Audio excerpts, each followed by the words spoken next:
Manisa, Soma'da meydana gelen faciadan dolayı son rakamlara göre 282 vatandaşımız hayatını kaybetmiştir.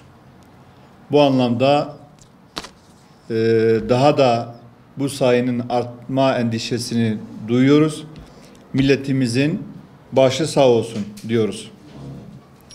Alın teri ve helal rızık peşinde koşanlar Cenab-ı Allah'ın en sevdiği kullardandır.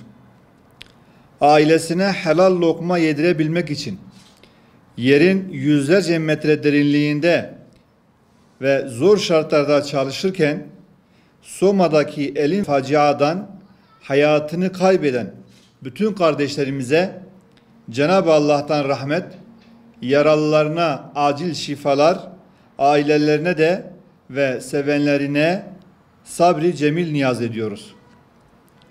Ve bu bütün ülkemizdeki yaşayan vatandaşlarımızın, milletimizin başı sağ olsun diyoruz.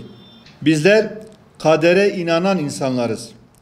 Ama bu inancımız tedbirsiz olmamızı öngörmez. Bilakis her işte gerekli her türlü tedbiri almak öncelikli görevimizdir. Bu ve buna benzer kazalarda bu kaderimizdir deyip de kendimizi sorumluluktan kurtaramayız. Bu tür faciaların önüne geçmek için yetkililer tarafında gerekli denetlemeler dürüstçe yapılmalı ve aşağıdaki uygulamalar titizlikle yerine getirilmelidir. İş gören sağlığı ve güvenliği. İş görenlerin sağlığını güvenli ortamlarda ve güvenli koşullarda çalışmalarını amaçlayan ve sağlayan, bu yolda işçilerin gerek fiziksel ve gerekse ruhsal açıdan iyi durumda olmaları için gerekli tedbirleri almalıdırlar. İş yerlerinde işin yürütümü nedeniyle oluşan tehlikelerden uzaklaştırmak ve sağlığa zarar verebilecek koşullardan arınarak daha iyi bir çalışma ortamı sağlanmalıdır. İş gören sağlığı çalışanlara en yüksek sağlık kapasitesini sağlamak, onların çalışma koşullarını olumsuzluklardan korumak, iş ile işçi arasındaki uyum sağlanmalıdır. Dünya Sağlık Örgütü WHO'nun talepleri doğrultusunda çalışma koşulları düzenlenmelidir. Örneğin bir insanın yalnızca bedenen değil, ruhsal ve sosyal yönden de tam bir iyilik hali oluşturulmalıdır talebinde bulunuyor. Yine işçi sağlığı ve iş güvenliği kurulları işletmelerde işçiler, yöneticiler ve sendika temsilcilerinin birlikte oluşturduğu işçi sağlığı ve güvenliği ile ilgili faaliyetleri yürüten mekanizmaları faal hale getirmelidirler. İşletmelerde sağlık ve güvenliği etkileyen faktörlere bakacak olursak, birincisi yasal düzenlemeler. 4857 sayılı İş Kanunu, Borçlar Kanunu, Sosyal Sigortalar Kanunları gibi kanunların uygulanmasına dikkat etmek. İkincisi sendikalar.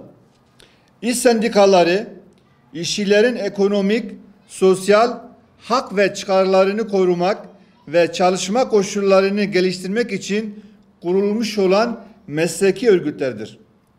Sendikalar, işçinin hakkını gerçek anlamda savunmalı ve kuruluş amaçlarına uygun hareket etmelidirler. Sendika ağaları astronomik maaşlar alsın diye başkan seçilmemektedirler. Üçüncüsü yönetimin tutumu ve maliyet hesapları. İş sahipleri kendi yüksek kazançları için işçilerin hayatlarını tehlikeye atmamalı, gerekli yasal düzenlemeleri uygulamalı ve gerekli her türlü fedakarlıkları yapmalıdırlar. Çalışanların ücretlerini, zor çalışma şartlarını göz önüne alarak emeklilerinin karşılığı mutlaka tam ve eksiksiz verilmelidir. Dördüncüsü teknoloji. İş yerleri fiziki olarak güvenli bir şekilde çalışmaya uygun hale getirilmelidir. Kullanılan makineler ve malzemeler sürekli yenilenmelidir. Maalesef ülkemizde facialar meydana geldikten sonra ölenler ve yaralılar için başsağlığı mesajları yayınlanır, yetkililerden soruşturmalar takip sözleri verilir ve ağıtlar yakılır ve bir süre sonra da olay unutulur. Biz Saadet Partisi olarak insanlarımıza ölmeden önce gerekli değerler verilmeli, her türlü yasal ve insani düzenlemeler yapılmalı, uygulamalar ciddi bir şekilde takip edilsin istiyoruz.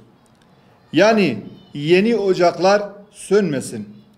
Cenab-ı Allah ülkemizi her türlü felaketten korusun. Ölen kardeşlerimizin mekanları cennet olsun. Tekrar sevdiklerine ve ailelerine Allah'tan sabırlar niyaz ediyorum.